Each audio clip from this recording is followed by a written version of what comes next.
ಎಲ್ಲರಿಗೂ ನಮಸ್ಕಾರ. ನನ್ನ ಹೊಸ ವಿಡಿಯೋಗೆ ಇದು ಕೆಮಿಸ್ಟ್ರಿ ತಗೊಂಡಿದ್ದೀನಿ. ನಾನು 2017 ಪೇಪರ್ ಇಂದ ಮೊದಲು ಫಿಸಿಕ್ಸ್ ತಗೊಂಡಿದ್ದೆ, ಇವಾಗ ಕೆಮಿಸ್ಟ್ರಿ ತಗೊಂಡಿದ್ದೀನಿ. ಈ ವಿಡಿಯೋನಲ್ಲಿ ಆರು ಕ್ವೆಶನ್ ಕೆಮಿಸ್ಟ್ರಿ ತಗೊಂಡಿದ್ದೀನಿ. ಸೊ ಮೊದಲು ಸಾಲ್ವ್ ಮಾಡೋಕೆ ಶುರು ಮಾಡೋಣ. ಈ ಕ್ವೆಶನ್ ಇಂದ ಶುರು ಮಾಡೋಣ. The pressure of real gas is less than that of ideal gas because. ಈ ಕ್ವೆಶನ್ ಯಾಕೆ ತುಂಬಾ ಇಂಪಾರ್ಟೆಂಟ್ ಮತ್ತೆ ತುಂಬಾ ಸೂಪರ್ ಅಂತಂದ್ರೆ, ನಮ್ಗೆ ಇವಾಗ ಈ ಕ್ವೆಶನ್ ನಾನು ಫಸ್ಟ್ ತಗೊಂಡಾಗ ಅಂದ್ರೆ ತಗೊಳ್ಳಬೇಡ ಅಂತ ಡಿಸೈಡ್ ಮಾಡ್ತಿರುವಾಗ ಈ ವಿಡಿಯೋಗೋಸ್ಕರ ನನಗೆ ಸಡನ್ ಆಗಿ ಕನ್ಫ್ಯೂಸ್ ಆಯ್ತು. ಪ್ರೆಷರ್ ಆಫ್ ರಿಯಲ್ ಗ್ಯಾಸ್ ಯಾಕೆ ಕಮ್ಮಿ ಅಂತ ನನಗೆ ಗೊತ್ತಿರಲಿಲ್ಲ ಅಂತ ಅನ್ಕೊಂಡೆ. ಗೊತ್ತಿಲ್ಲ ಅಂದ ತಕ್ಷಣ ನಾನು ತಗೊಳ್ಳೋದು ಬೇಡ ಅಂತ ಅನ್ಕೊಂಬಿಡೋದಾ? ಇಲ್ಲ. ಅದಕ್ಕೆ ಒಂದು ರೌಂಡ್ ಏನ್ ಮಾಡಿದೆ, ಆಪ್ಷನ್ಸ್ ನ ಓದ್ದೆ. ನನಗೆ ನಿಜವಾಗ್ಲೂ ಮರ್ತೋಗಿತ್ತು, ನನಗೆ ಮರ್ತೋಗಿತ್ತು, ಅದು ನಂಗೂ ನೆನಪಿಲ್ಲ. Pressure of real gas less than that of ideal. ನಂಗೆ ರಿಯಲ್ ಗ್ಯಾಸ್ ಪ್ರೆಷರ್ ಐಡಿಯಲ್ ಗ್ಯಾಸ್ಗಿಂತ ಕಮ್ಮಿ ಅಂತಾನೆ ನನಗೆ ಮರ್ತೋಗಿತ್ತು. ಬಟ್ ಈ ಕ್ವೆಶನ್ ಆದ್ರೂ ಸಾಲ್ವ್ ಮಾಡಬಹುದು. ಹೆಂಗೆ? ಫಸ್ಟ್ ಒಂದ್ಸತಿ ಆಪ್ಷನ್ ಗಮನ ಇಟ್ಟು ಓದಿ ಅಷ್ಟೇ. Increase in kinetic energy of molecules ಅಂದ್ರೆ ಏನರ್ಥ? ವೆಲಾಸಿಟಿ ಎಲ್ಲ ತುಂಬಾ ಜಾಸ್ತಿ ಆಗ್ತಿದೆ ಅಂತ. ಒಂದು ಬಾಕ್ಸ್ ಅಲ್ಲಿ ಗ್ಯಾಸ್ ಹಾಕ್ಬಿಟ್ಟು ಅದ್ರ ಕೈನೆಟಿಕ್ ಎನರ್ಜಿ ತುಂಬಾ ಜಾಸ್ತಿ ಆಗ್ತಿದೆ ಅಂತಂದ್ರೆ ಬರ್ತಾ ಅಂದ್ರೆ ತುಂಬಾ ಹೊಡಿತಾ ಇದೆ ವಾಲ್ಸ್ ಆಫ್ ದಿ ಕಂಟೈನರ್ಗೆ ಅಂತ ಅರ್ಥ ಅಲ್ವಾ? ಅಂದ್ರೆ ಪ್ರೆಷರ್ ಜಾಸ್ತಿ ಆಗ್ತಿದೆ ಅಂತ. ಬಟ್ ಇವ್ರು ಏನ್ ಹೇಳ್ತಿದ್ದಾರೆ, ಈಸ್ ಲೆಸ್ ದ್ಯಾನ್ ದಟ್ ಅಂತ. ಸೊ ಈ ಆಪ್ಷನ್ ಒಂಥರ ತಪ್ಪು ಅಂತ ಅನ್ಸಲ್ವಾ? ಅನ್ಸುತ್ತೆ. ಇನ್ಕ್ರೀಸ್ ಇನ್ ನಂಬರ್ ಆಫ್ ಕಾಲಿಷನ್ಸ್ ಅಂದ್ರೆ ಇದು ಜಾಸ್ತಿ ಕೊಲೈಡ್ ಆಗ್ತಿದೆ, ಮತ್ತೆ ವಾಲ್ಸ್ ಆಫ್ ಕಂಟೈನರ್ಗೂ ಸಕಲ ಕೊಲೈಡ್ ಆಗ್ತಿದೆ ಅಂತ. ಪ್ರೆಷರ್ ಜಾಸ್ತಿ ಇರಬೇಕಲ್ಲ, pressure of the gas is more. So ಈ ಆಪ್ಷನ್ ಒಂಥರ ಯಾಕೋ ತಪ್ಪಂತ ಅನಿಸ್ತಾ ಇದೆ. ನೆಕ್ಸ್ಟ್ ಇದನ್ನ ನೋಡೋಣ. ಇಂಟರ್ ಮಾಲಿಕ್ಯುಲರ್ ಅಟ್ರಾಕ್ಷನ್ ಅಂತಂದ್ರೆ ಒಂದ್ ಮಾಲಿಕ್ಯೂಲ್ ಇನ್ನೊಂದು ಮಾಲಿಕ್ಯೂಲ್ ನ ಸ್ವಲ್ಪ ಅಟ್ರಾಕ್ಟ್ ಮಾಡ್ತಿದ್ರೆ ಸ್ವಲ್ಪ ಹಿಂದಿಂದ ಎಳ್ಕೊತಾ ಇದೆ. ಅದಕ್ಕೆ ವಾಲ್ಸ್ ಆಫ್ ದಿ ಕಂಟೈನರ್ ಹೊಡಿತಾ ಇಲ್ಲ ಅದು ಜಾಸ್ತಿ, ಅಂದ್ರೆ ತುಂಬಾ ಪ್ರೆಷರ್ ಹಾಕ್ತಿಲ್ಲ ಅದು ಕಂಟೈನರ್ದು ವಾಲ್ಸ್ ಮೇಲೆ. ಸೊ ಅದರಿಂದ ಪ್ರೆಷರ್ ಕಮ್ಮಿ ಇರಬಹುದು. ಸೊ ಇದೊಂಥರ ಕರೆಕ್ಟ್ ಅಂತ ಅನಿಸ್ತಿದೆ. ನೆಕ್ಸ್ಟ್ ಆಪ್ಷನ್ ನೋಡೋಣ. Finite size of particle. ಈ ಪಾರ್ಟಿಕಲ್ಸ್ ಇದೇನು ಆಪ್ಷನ್ ಇದು? ಅರ್ಥನೇ ಆಗಲ್ಲ ಇದು. ಇದಕ್ಕೆ ಬೇಡ. ಏನೋ ರಿಲೇಷನ್ ಇಲ್ಲ ಅಂತ ಅನಿಸ್ತಿಲ್ಲ ನಿಮ್ಗೆ? ಫೈನೈಟ್ ಸೈಜ್ ಆಫ್ ಪಾರ್ಟಿಕಲ್ ಅದೇನದು? ಇನ್ಫೈನೈಟ್ ಅಂತ ಏನೋ ಇರುತ್ತಾ? ಇರಲ್ಲ.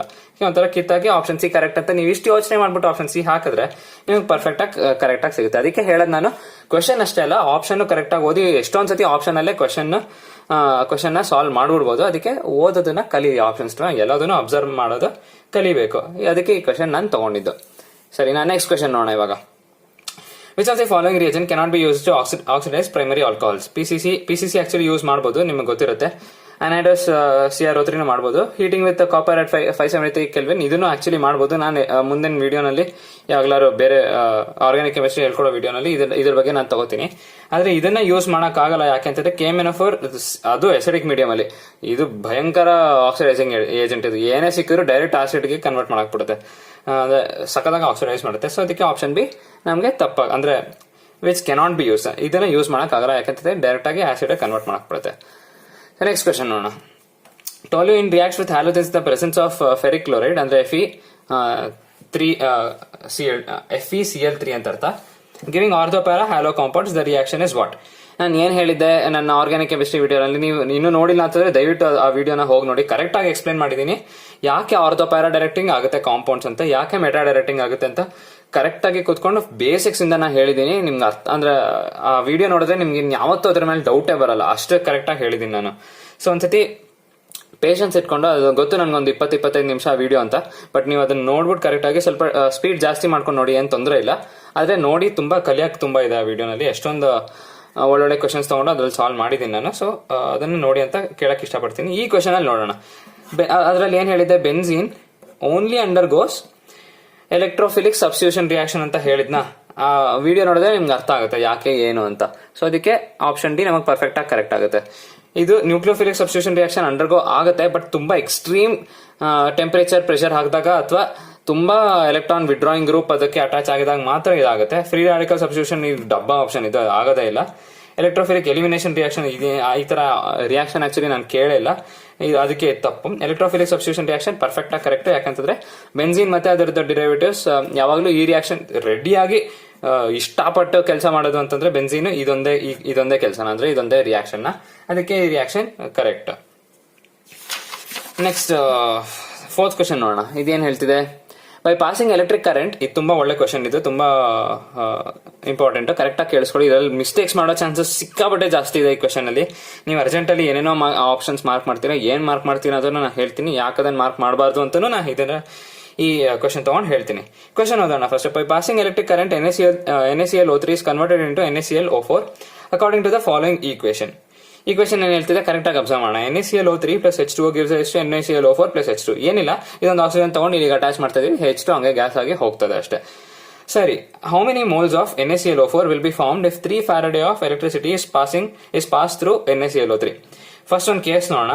ಕೇಸ್ ಅಂತಂದ್ರೆ ನಿಮ್ಮ ಮೈಂಡ್ ಸೆಟ್ ಕೇಸ್ ಹೇಳ್ತಾ ಇರೋದು, ಇದರಲ್ಲಿ ಏನ್ ಕೇಸ್ ಇಲ್ಲ. ಇದು ಕ್ವೆಶನ್ ಆಕ್ಚುಲಿ ಸಿಂಪಲ್ ಏನೆ. ನಿಮ್ಮ ಮೈಂಡ್ ಸೆಟ್ ಇವಾಗ ಈ ಈಕ್ವೇಶನ್ ಎಲ್ಲ ನಿಮ್ಗೆ ಇದು ಎಲೆಕ್ಟ್ರೋಕೆಮಿಸ್ಟ್ರಿ ಬಗ್ಗೆ ಅಷ್ಟೊಂದು ಗೊತ್ತಿಲ್ಲ, ಅದಕ್ಕೆ ನೀವೇನ್ ಅನ್ಕೋತೀರಾ ಎಷ್ಟು ಮೋಲ್ಸ್ ಫಾರ್ಮ್ ಆಗುತ್ತೆ, ನಿಮ್ಗೆ ಇದ್ರ ಬಗ್ಗೆ ಏನ್ ಮಾಡೋದಂತ ಗೊತ್ತಿರಲ್ಲ. ಅದಕ್ಕೆ ಇಲ್ಲಿ 1 ಮೋಲ್ ಫಾರ್ಮ್ ಆಗ್ತಿದೆ ಅಂತ ಅನ್ಬಿಟ್ಟು ನೀವು 1 ಹಾಕೋ ಚಾನ್ಸಸ್ ಇದೆ. ಇದೊಂದು ತಪ್ಪು ಮಾಡ್ತೀರಾ. ಇನ್ನೊಂದು ನೆಕ್ಸ್ಟ್ ನೋಡ್ಕೊಳ್ಳೋಣ. ಎಕ್ಸ್ಪ್ಲೈನ್ ಮಾಡ್ತಾ ಮಾಡ್ತಾ ನಿಮ್ಗೆ ಗೊತ್ತಾಗುತ್ತೆ ಬೇರೆ ಏನ್ ಕೇಸ್ ಅಂತ. If 3 Faraday of electricity, 3 Faraday ಅಂದ್ರೆ ಏನೋ 3 ಹಾಕ್ತಿದೀವಿ ಅಂತ ಅನ್ಬಿಟ್ಟು ನೀವು 3 ಮೋಲ್ ಹಾಕ್ಬಿಡ್ತೀರಾ. ಹೌದಾ? ಅಂದ್ರೆ ಇದರಲ್ಲಿ 3 ಇನ್ಪುಟ್ ಅಲ್ಲಿ 3 ಕೊಟ್ರೆ ಔಟ್ಪುಟ್ ಅಲ್ಲಿ 3 ಬರುತ್ತೆ ಅಂತ ಅನ್ಕೊಂಡು ಏನೋ ಆತರ ಅನ್ಕೊಂಡ್ಬಿಟ್ಟು ನೀವು 3 moles ಆಫ್ NaClO4 ಬಂದ್ಬಿಡುತ್ತೆ ಅಂತ ಅನ್ಕೋತೀರಾ. ಬಿಕಾಸ್ ಮೋಲ್ ರೇಷಿಯೋ 2 ಒಂದೇ ಇದೆ ಈ ಕಡೆ ಆ ಕಡೆ, ಅದಕ್ಕೆ ಮೋಸ್ಟ್ಲಿ 3 ಟೈಮ್ಸ್ ಅಂತಂದ್ರೆ ಈ ಕಡೆನೂ 3 ಟೈಮ್ಸ್ ಅಂತ ಅನ್ಬಿಟ್ಟು ಇದೊಂದು ಕೇಸ್, ಇದು ಸೆಕೆಂಡ್ ಕೇಸ್ ಆಯ್ತು. ಬಟ್ 3 ಆಪ್ಷನ್ ತಪ್ಪು, ಇದು ತಪ್ಪು. ಕರೆಕ್ಟ್ ಆಗಿ ಹೆಂಗ್ ಮಾಡೋದು ಮತ್ತೆ ಇವೆರಡು ಅಲ್ಲ ಅಂತ ಅಂದ್ಮೇಲೆ ನೀವು ಬೇಸಿಕ್ ಒಂದು ತುಂಬಾ ಸಿಂಪಲ್ ಫಾರ್ಮುಲಾ ನೀವು ನೆನ್ಪಿಟ್ಕೊಂಡ್ರೆ ಈ ಕ್ವಶನ್ ಆರಾಮಾಗಿ ಆಗುತ್ತೆ. ಏನಪ್ಪಾ ಅದು ಅಂತಂದ್ರೆ W = mq / nf. ಆಯ್ತಾ? ಇದು ಸಖತ್ ಇಂಪಾರ್ಟೆಂಟ್. ಎಷ್ಟೊಂದು ಕ್ವಶನ್ಸ್ ಅಂದ್ರೆ ಹಾರ್ಡೆಸ್ಟ್ ಕ್ವಶನ್ಸ್ ಈ ಸಿಂಪಲ್ ಫಾರ್ಮುಲಾಯಿಂದ ಆಕ್ಚುಲಿ ಸಾಲ್ವ್ ಮಾಡಬಹುದು ಕರೆಕ್ಟ್ ಆಗಿ ಸಬ್ಸ್ಟಿಟ್ಯೂಷನ್ ಗೊತ್ತಿದ್ರೆ. ವೇಟ್ ಅಂತಂದ್ರೆ ವೇಟ್ ಆಫ್ ಇದು ಅಂದ್ರೆ ಆಫ್ಟರ್ ದಿ ಎಲೆಕ್ಟ್ರಾಲಿಸಿಸ್ ಅಂದ್ರೆ ರಿಯಾಕ್ಷನ್ ಆದ್ಮೇಲೆ ಎಷ್ಟು ವೇಟ್ ಫಾರ್ಮ್ ಆಯ್ತು ಅಂತ ಅದು ಈ ಎಕ್ಸ್ಪ್ರೆಷನ್ ಕೊಡುತ್ತೆ. ಎಂ ಅಂತಂದ್ರೆ molecular mass of the metal, Q ಅಂತಂದ್ರೆ ಎಲೆಕ್ಟ್ರಿಸಿಟಿ ಪಾಸ್, ಎನ್ ಅಂತಂದ್ರೆ ಎನ್ ಫ್ಯಾಕ್ಟರ್, ಎಫ್ ಅಂತಂದ್ರೆ ಫ್ಯಾರಡೆ 96,500 ಕೂಲಮ್ಸ್ ಅಂತ ಅರ್ಥ. ನಮ್ಗೆ ಏನ್ ಕೇಳ್ತಿದ್ದಾರೆ number of moles, how many moles ಅಂತ. ನಮ್ಗೆ ಏನ್ ಗೊತ್ತು, ವೇಟ್ ಬೈ ಮಾಲಿಕ್ಯುಲರ್ ವೇಟ್ ಏನಪ್ಪ ಕೊಡುತ್ತೆ ನಮ್ಗೆ, ನಂಬರ್ ಆಫ್ ಮೋಲ್ಸ್ ಇರ್ತಾನೆ is equal to Q / NF. ಆಯ್ತಾ? ಇವಾಗ ಕ್ಯೂ / NF ನಮಗ್ ಬೇಕು. ಇವಾಗ ಇದೇನಪ್ಪ ನಂಬರ್ ಆಫ್ ಮೋಲ್ಸ್, ಇಲ್ಲಿ ಆಲ್ರೆಡಿ ಇಲ್ಲಿ ಎನ್ ಅಂತ ಆಕ್ಚುಲಿ ನಂಬರ್ ಆಫ್ ಮೋಲ್ಸ್ ನ ಸ್ಮಾಲ್ ಎನ್ ಇಂದ ಡಿನೋಟ್ ಮಾಡೋದು, ಬಟ್ ಇಲ್ಲಿ ಆಲ್ರೆಡಿ ಆಗೋಗಿದೆ. ಸೊ ಕ್ಯಾಪಿಟಲ್ ಅಂತ ಸದ್ಯಕ್ಕೆ ಇಟ್ಕೊಂಡಿರ್ತೀನಿ, ನಮ್ಗೇನಿಲ್ಲ, ಕಾಂಪಿಟೇಟಿವ್ ಎಕ್ಸಾಮ್ ಅಲ್ಲಿ ಏನ್ ಬೇಕಾದ್ರೂ ಅನ್ಕೋಬಹುದು. ಇದು ಕ್ಯೂ ಏನಪ್ಪ, ಚಾರ್ಜ್ ಎಷ್ಟು ಕೊಡ್ತಾ ಇದೀವಿ ಅವ್ರು ಹೇಳ್ತಾ ಇದಾರೆ. ಇಫ್ 3 Faraday ಅಂದ್ರೆ 3 Faraday ಕೊಡ್ತಾ ಇದೀವಿ, divided by n × f. N factor ನಿಮಗೆ ಕಂಡುಹಿಡಿಯಕ್ಕೆ ಗೊತ್ತಿರಬೇಕು. ಎನ್ ಫ್ಯಾಕ್ಟರ್ ಹೆಂಗಪ್ಪ ಕಂಡುಹಿಡಿಯೋದು ಅಂತಂದ್ರೆ ಇದರ ಆಕ್ಸಿಡೇಷನ್ ಸ್ಟೇಟ್, ಇದರ ಆಕ್ಸಿಡೇಷನ್ ಸ್ಟೇಟ್ ಕಂಡುಹಿಡಿಯಿರಿ.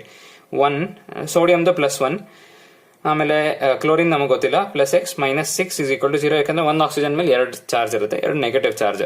So x = +5. ಆಯ್ತಾ? ಅಲ್ಲೇ ಇಲ್ಲಿ ಕಂಡುಹಿಡಿಯೋಣ. 1 + x - 8 = 0, x +7. ಆಯ್ತಾ? +5 ಇಂದ +7 ಅಂತಂದ್ರೆ 2 ಎಲೆಕ್ಟ್ರಾನ್ ಲೂಸ್ ಮಾಡ್ತಿದೆ. N factor = 2. ಹೌದಾ? ಇಲ್ಲಿ 2 × f ಹಾಕಿ, ಎಫ್ ಕ್ಯಾನ್ಸಲ್ ಆಗುತ್ತೆ. ಅಂದ್ರೆ 96,500 ಅದೇನಿಲ್ಲ, ಅದು ಕಾನ್ಸ್ಟೆಂಟ್ ಅದು. ಸೊ 3/2 ಅಂತಂದ್ರೆ 1.5. ಆಪ್ಷನ್ ಬಿ ಪರ್ಫೆಕ್ಟ್ ಆಗಿ ಕರೆಕ್ಟ್. ಈ ತರ ಮಾಡ್ಬೇಕು ನಾವು ಈ ಕ್ವಶನ್. ಹೋಪ್ ನಿಮ್ಗೆಲ್ಲ ಅರ್ಥ ಆಗಿರುತ್ತೆ. ನೆಕ್ಸ್ಟ್ ಕ್ವಶನ್ ನೋಡೋಣ. The products form during the following reaction are. ಇದೊಂದು ಕನ್ಫ್ಯೂಸಿಂಗ್, ಬಿಕಾಸ್ ಎಲ್ಲ ಆಪ್ಷನ್ ಅಲ್ಲೂ ನೀವು ಎಲ್ಲಿ ಬಾಂಡ್ ಬ್ರೇಕ್ ಮಾಡ್ತೀರಾ ಅಂತ ಡಿಪೆಂಡ್ ಆಗುತ್ತೆ. ಇಲ್ಲಿ ಬ್ರೇಕ್ ಮಾಡಿದ್ರೆ ಒಂಥರ ಪ್ರಾಡಕ್ಟ್ ಬರುತ್ತೆ, ಇಲ್ಲಿ ಬ್ರೇಕ್ ಮಾಡಿದ್ರೆ ಒಂಥರ ಪ್ರಾಡಕ್ಟ್ ಬರುತ್ತೆ. ಆ ತರ ಎಷ್ಟೊಂದು ಹೈಡ್ರೋಜನ್ ಇಲ್ಲೊಂದ್ಸತಿ ಅಥವಾ ಇಲ್ಲೊಂದ್ಸತಿ ಅಟ್ಯಾಚ್ ಆಗ್ಬೋದು, ಅಯೋಡಿನ್ ಇಲ್ಲಿ ಅಥವಾ ಇಲ್ಲಿ, ಹೆಂಗ್ ಬೇಕಾದ್ರೆ ಅದು ಎಲ್ಲ ಕಾಂಬಿನೇಷನ್ ಒಂದೊಂದು ಆಪ್ಷನ್ ಇವ್ರು ಮಾಡ್ಕೊಟ್ಟಿದ್ದಾರೆ. ಕರೆಕ್ಟ್ ಆಗಿ ನೀವು ಕನ್ಫ್ಯೂಸ್ ಆಗ್ಬಿಡ್ತೀರಾ. ಆದ್ರೆ ನಿಮ್ಗೆ ಕಾನ್ಸೆಪ್ಟ್ ಗೊತ್ತಿದ್ರೆ ಈ ಕ್ವೆಶನ್ ಈ ತರ ಮಾಡ್ಬಿಡ್ಬೋದು, ತಕ್ಷಣ ಆನ್ಸರ್ ನೋಡಿದ ತಕ್ಷಣ ಬರೆದು ಬಿಡ್ಬೋದು.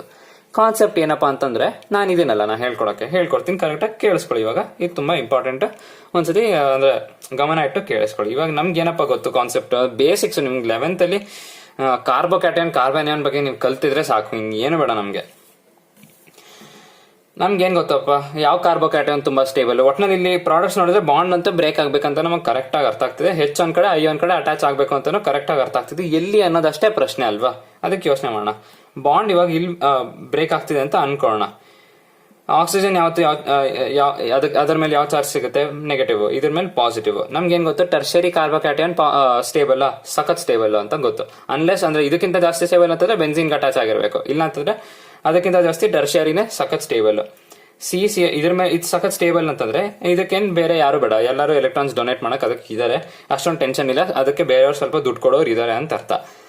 ಆದ್ರೆ ನಮ್ಮ ಆಕ್ಸಿಜನ್ ಮೇಲೆ ನೆಗೆಟಿವ್ ಚಾರ್ಜ್ ಇದೆ. ಇವಾಗ ಇದು ಸ್ಟೇಬಲ್ ಅಂತಂದ್ರೆ ಇದು ಯಾವಾಗ ಬೇಕಾದ್ರೂ ಯಾರು ಬೇಕಾದ್ರೂ ಬಂದು ನೆಗೆಟಿವ್ ಚಾರ್ಜ್ ಬಂದು ಇದ್ರ ಮೇಲೆ ಅಟ್ಯಾಚ್ ಆಗ್ಬೋದು. ನೆಗೆಟಿವ್ ಚಾರ್ಜ್ ಬರೋರು ಯಾರಪ್ಪ? ಇಲ್ಲಿಂದ I- ಅಲ್ವಾ? I- ಹೋಗ್ಬಿಟ್ಟು ಇದಕ್ಕೆ ಅಟ್ಯಾಚ್ ಆಗುತ್ತೆ. CH3 ಥ್ರೈಸ್ I ಮತ್ತೆ CH3OH. I ಇಲ್ಲಿ ಬಂದ್ಮೇಲೆ H ಇಲ್ಲಿ ಬರಬೇಕು.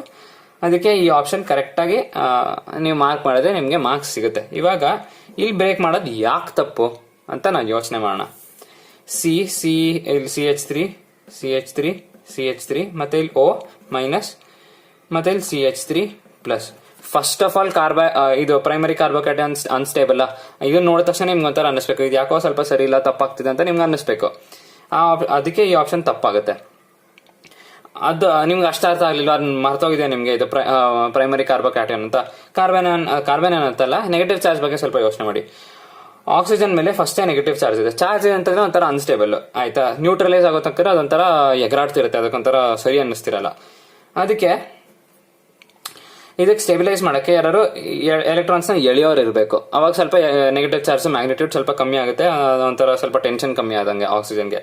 ಇಲ್ಲಿ ಯಾರಪ್ಪ ಇದಾರೆ ಆದ್ರೆ ಇನ್ನೂ ಜಾಸ್ತಿ ಕಾರ್ಬನ್ ಅದು ಪ್ಲಸ್ ಆಲ್ಕೈಲ್ ಗ್ರೂಪ್ಸ್ಗಳು ಎಲ್ಲ ಚೆನ್ನಾಗಿ ಎಲೆಕ್ಟ್ರಾನ್ಸ್ ತಳ್ಳಿ ಇಡುತ್ತವೆ ಈ ಕಡೆ. ಆಕ್ಸಿಜನ್ ತನ್ಗೆ ಆಲ್ರೆಡಿ ನೆಗೆಟಿವ್ ಚಾರ್ಜ್ ಎಕ್ಸ್ಟ್ರಾ ಒಂದು ಎಲೆಕ್ಟ್ರಾನ್ ನೋಡ್ಕೊಳಕ್ಕಾಗ್ದೇನೆ ಇನ್ನು ಬೇರೆಯವರು ತಗೋ ಅಂತ ಇನ್ನೂ ತುರುಕ್ತಾ ಇದ್ರೆ ಇದಕ್ಕೆ ಹೆಂಗಪ್ಪ ಆಗ್ಬೇಡ, ತುಂಬಾ ಕಷ್ಟ ಆಗುತ್ತಲ್ವ. ಅದಕ್ಕೆ ಸಖತ್ತಾಗಿ ಅನ್ಸ್ಟೇಬಲ್ ಇದು.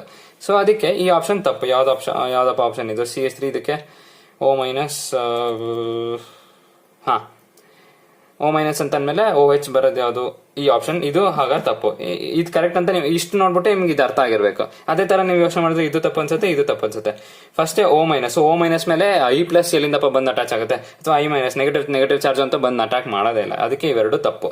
OA ಅಂತೂ ಬರೋ ಸೀನೇ ಇಲ್ಲ. ಅದಕ್ಕೆ ಆಪ್ಷನ್ ಡಿ ಕರೆಕ್ಟ್. ಇಷ್ಟು ಅರ್ಥ ಮಾಡ್ಕೊಂಡಿದ್ರೆ ನಿಮಗೆ ಈ ಕ್ವಶನ್ ಈಸಿ ಆಗುತ್ತೆ. ಲಾಸ್ಟ್ ಕ್ವಶನ್ ನೋಡೋಣ. The electronegativity of carbon, nitrogen, silicon, phosphorus are in the order. ನಾನು ಏನ್ ಹೇಳಿದ್ದೆ ನಿಮಗೆ ಎಷ್ಟೊಂದು ವಿಡಿಯೋಸ್ ಅಲ್ಲಿ 106 ಸತಿ ಹೇಳಿದ್ದೀನಿ ನಾನು.